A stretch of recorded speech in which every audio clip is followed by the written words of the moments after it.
Thank you for that welcome, Judith. And as ambassador and co-founder and most importantly as the father of Alannah and Madeline, I'd like to welcome you all here today.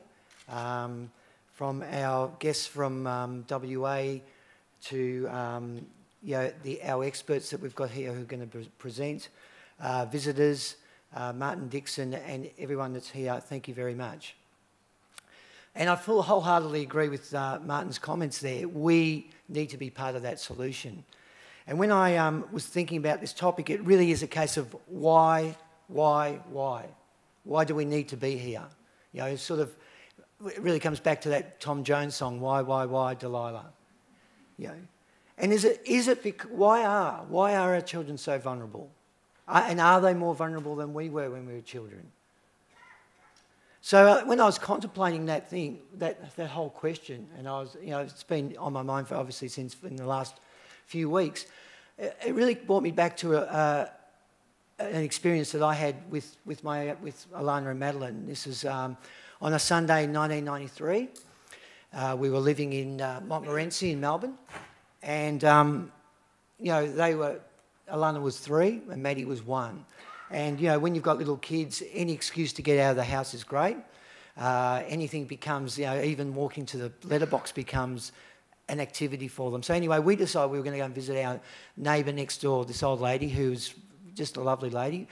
And we were standing on her veranda just talking, and the kids were there. And I got into conversation with Nancy, and as I had been speaking for maybe a minute to 2 minutes, I turned around and I saw Madeline up on the footpath about to step out onto the road. And I just froze. Well, for a minute I froze. Then I think I might have challenged Usain Bolt for the 100-metre record. But she was then standing, by the time I got there, she was standing in the middle of the road, and there was a car coming down the road. It was going pretty fast. It was a main road where we were living. And it was just like this car was on the ball, and it screeched and came to a halt. And, it scared the living daylights out of me, I have to say. I saw Maddie's life flash before my eyes, and, I would have been completely responsible. So my point in that is sometimes we don't even know that vulnerability. The children certainly don't know that. The younger children, certainly the teenagers, they think they know it, but it can sometimes come out of left field where they least expect it. They're on a chat room, they think it's cool, they've found someone who's giving them all the right comments and building up their self-esteem. Next minute they're meeting somewhere in a car park and it's, a 40-year-old, male or whatever who has got completely the wrong intentions. And that can be life-changing, life-shattering. So my point from all that is, they don't know it.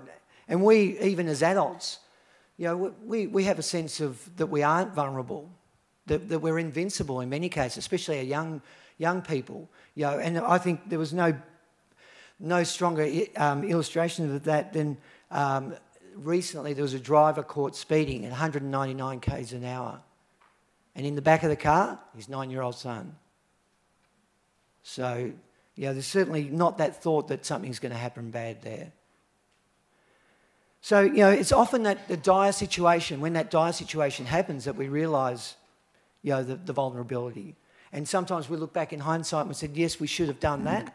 We should have done a number of things to have prevented that. So really the challenge of our lifetime is going to be dealing with that, as Martin said, the exponential change in technology, changes on a daily basis. And I know John Bertrand's often talked about that, and it is, and especially for people of our age, to know the changes that's made. I know in my early days as a pharmacist, when computers came along, it was life-changing in that I no longer had to type labels, I no longer had to write repeat forms. It all happened. You press the buttons and you just thought, wow, how much time do I have now?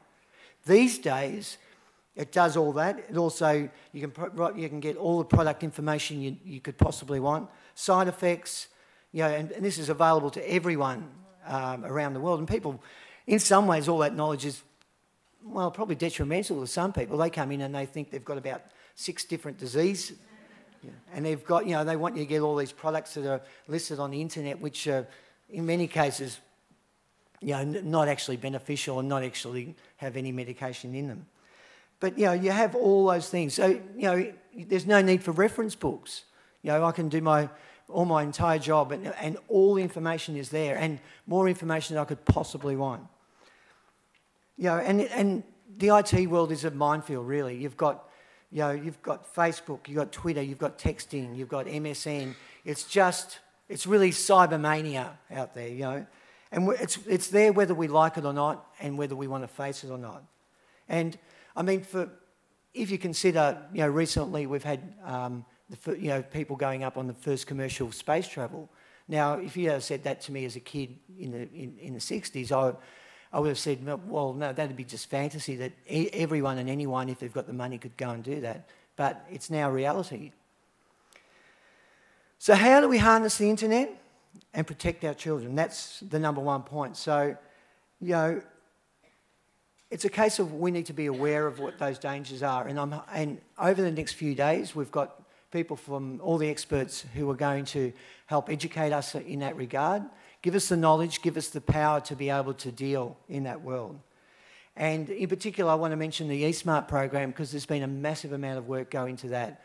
You know, a pilot funded by the government that cost $3 million. So it's really has identified the core issues. It really identified what we need to address, and so we just need to expand that and deal with it as it changes. Because in the end, we want our children to benefit. You know, that's our number one priority. We want, you know, them to be in a safer, more loving, nurturing environment and a more peaceful place. And for me, that vision is probably best summed up by the words of John Lennon in his song Imagine, where he says, "Imagine all the people living lives in peace." So I want to thank you all for being here today, and I hope you enjoy the conference, learn an incredible amount, whereby you can go out and share with other people and really make a difference in our society. Thank you.